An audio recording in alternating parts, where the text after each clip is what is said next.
日同你講一個好殘酷嘅，但係咧又好真實嘅真相。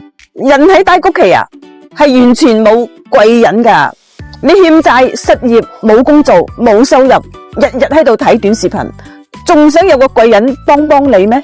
唔好發夢啦，醒下啦，朋友！你越落魄，人哋就越避開你，驚你借錢，驚你拖累，唔落井下石已經係算好有良心啦。成年人嘅世界只係得價值交換噶咋，你冇價值、冇本事、冇成績，邊個會無端端幫你啊？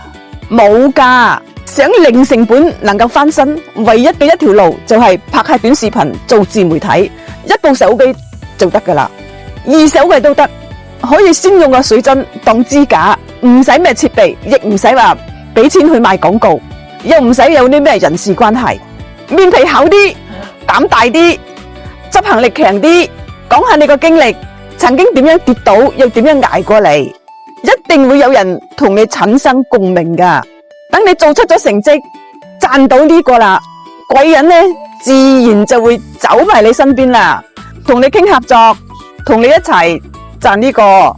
記住，貴人呢從來都唔會雪中送炭噶，只會錦上添花。你自己先係你一生最大嘅貴人。記住啊，醒下啦，唔好再發夢啦，聽唔聽到啊？